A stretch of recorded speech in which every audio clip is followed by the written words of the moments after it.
আরেকজন প্রশ্ন করেছেন, আসসালামু আলাইকুম স্যার, কোনো স্বামী যদি বিদেশ থেকে স্ত্রীকে রাগের মাথায় 3 তালাক দেয়, যদি তারা আবার একসাথে থাকতে চায় তাহলে কি আবার বিয়ে পড়তে হবে? না, 3 তালাক যদি একসাথে দিয়ে দিয়েছে আসলে একটাই তালাক অনুষ্ঠিত হবে, কারণ কোরআন এবং সুন্নাহর বক্তব্য হচ্ছে আত-তালাকু মাররাতানি, আল্লাহ সুবহানাহু বলেছেন তালাক 2 বার, অর্থাৎ 2 বার দিতে হবে। ফাইমসাকুম বিমারুফিন আও তাসরিহুম বিইহসান, অতএব তৃতীয় তালাকের আগে অপশন হলো দুটো, হয় তাকে তৃতীয় তালাক দিয়ে বিদায় করে দেবে অথবা তাকে আবার ঘরে ফিরিয়ে নিয়ে আসবে, এটা আল্লাহ সুবহানাহু ওয়া তাআলার বিধান। অতএব তালাক এভাবেই অনুষ্ঠিত হওয়ার কথা। রাসূল সাল্লাল্লাহু আলাইহি ওয়াসাল্লামের যুগেও তালাক 3 তালাক দিলেও 1 তালাক অনুষ্ঠিত হতো। পরবর্তীতে ওমর রাদিয়াল্লাহু তাআলা আনহু তিনি এটি একটি রাষ্ট্রীয় ফরমান আইন জারি করলেন।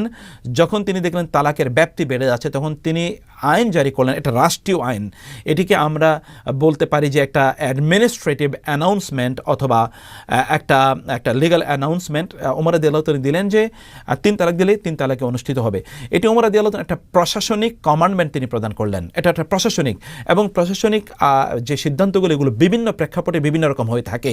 এটা ওমর রাদিয়াল্লাহু তাআলার যুগে আপনি দেখবেন রাসূলুল্লাহ কোনো বিষয়ে এক ধরনের সিদ্ধান্ত দিয়েছেন, কিন্তু ওমর রাদিয়াল্লাহু তাআলা আনহু প্রশাসনিক কারণে তিনি ভিন্নভাবে এটাকে ম্যানেজ করেছেন বা ভিন্ন সিদ্ধান্ত তিনি দিয়েছেন, এটা প্রশাসনিকভাবে, কিন্তু সুন্নাহ কিন্তু তাই থেকে যাবে যেটা আল্লাহ রাসূল সাল্লাল্লাহু আলাইহি ওয়াসাল্লাম করে দিয়েছেন। অতএব সেটি সুন্নাহ হিসেবে রয়েছে।